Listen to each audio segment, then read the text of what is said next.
Es muy complejo gobernar bajo una estructura corporativa, ¿no? Le vamos a llamar así.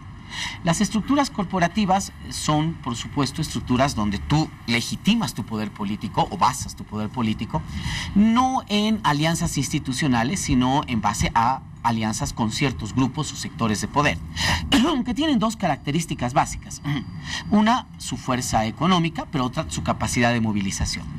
El movimiento al socialismo es eso, ¿no? El poder que tiene el movimiento al socialismo, básicamente emerge de una especie de pacto de estos sectores, de estos grupos corporativos, que establecen la fortaleza, la legitimidad y la capacidad movilizadora, inclusive, del movimiento al socialismo. Podemos identificar ahí a cocaleros, por supuesto, los primeros, la dirigencia campesina, especialmente de Occidente, tenemos a fabriles en algún momento, tenemos a choferes, teníamos a mineros. Creo que el romance va a tener que volver a encaminarse después de los sucesos con los cooperativistas, pero los asalariados están ahí. Es decir, hay un montón, al menos 6 o 7 grupos que mantienen indudablemente la estructura de poder en el movimiento al socialismo. Ahora, cuando tú analizas en el fondo, te das cuenta que estos sectores han sido empoderados y han sido favorecidos además con políticas públicas muy bien dirigidas porque son parte del esquema de poder político. Así es. ¿No? Si tú te preguntases en algún momento si sería más valioso en cuestiones de poder ser diputado nacional o dirigente cocalero, probablemente la respuesta ya no sería tan fácil como antes. Por ahí tú tendrías que decir, soy dirigente cocalero, sería mucho más fácil, porque ahí sí tengo parte directa en las decisiones de poder. Al final el diputado va a tener que levantar o sujetarse a lo que se va a decir o se va a planificar en otra instancia de poder.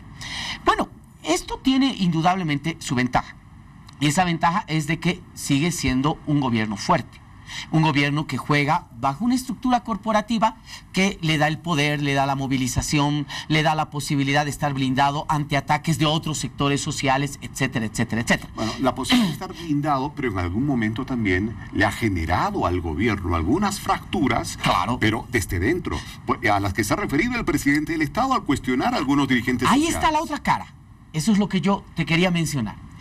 Esta es la cara positiva, la que te estoy diciendo. Es decir, tú tienes la fortaleza, estás gobernando con estructuras incluso movilizadas, orgánicas, ¿no? Esto es bien interesante, es muy simpático.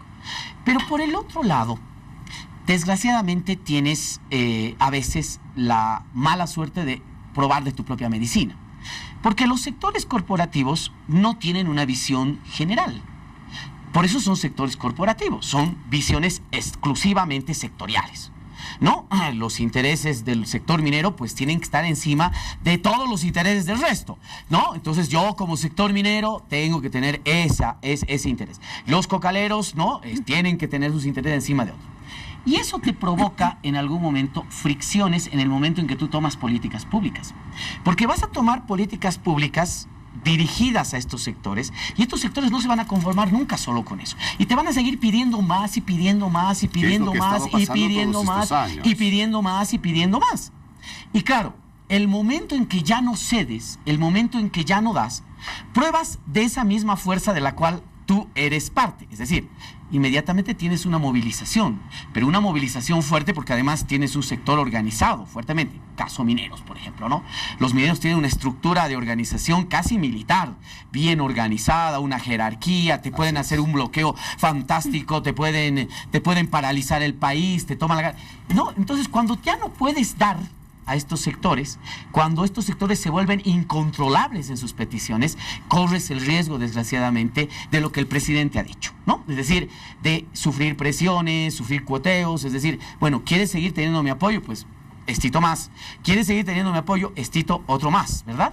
Y eso es lo que directamente te hace tener una, yo diría, bipolaridad. Ayer el presidente en el discurso decía eso, pero hoy, en la posesión del gabinete, no dejaba de decir que los movimientos sociales son los que han transformado al país. Los movimientos sociales son el pilar fundamental del proceso de cambio. Entonces, tienes que tener esta actitud, si tú quieres, ambivalente, porque si no, no te queda otra.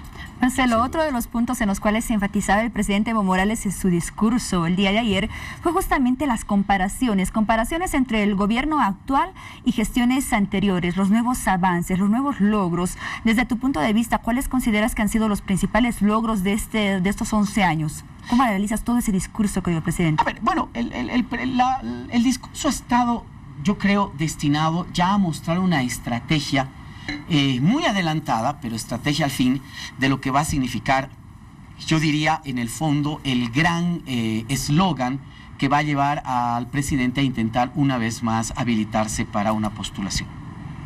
El hecho fundamental, el objetivo fundamental es comparar el pasado, ¿no? Con lo que se ha hecho en su gestión.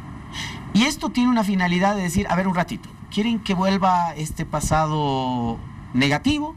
Este pasado de fracaso, este pasado que ha llevado al país a la quiebra, este pasado que tiene números negros, o quieren continuar con esto que es un proceso de cambio, que tiene errores, lo ha dicho el presidente, el mismo reconocido, ¿no? Que tiene errores, pero que de alguna manera es mucho mejor que lo que teníamos antes. Y esto en marketing político se llama ya meterle miedo al cambio, ¿no? Ahora, si tú articulas esta comparación con el discurso previo del vicepresidente, que estaba plenamente concatenado al discurso del presidente, el vicepresidente dice, la derecha ya no tiene nada que ofrecerle al país. Y lo ratificó hoy el presidente ¿verdad? del Estado en su mensaje ayer, de alguna Exactamente, manera. ¿no? Dice, ya no tienen nada que ofrecerle, porque la globalización, el camino del neoliberalismo está fracasando, ya no en Bolivia, está fracasando en el mundo. Donald Trump, por ejemplo, es un presidente antiglobalización, es un presidente antineoliberalismo, ¿no? Entonces, si tú te marcas, ¿no? El presidente dice, un ratito, esta derecha caduca, esta derecha que todavía tiene un liderazgo viejo, quiere volver, ¿no? Y si vuelve, ya ni siquiera tiene proyecto, nos va a llevar a una desgracia peor. Entonces, el tema básico ahí, en el plan de la comparación, y que va a ser muy, pero muy redundante durante estos meses, es eso. ¿Quieren el pasado o quieren Así esto? es.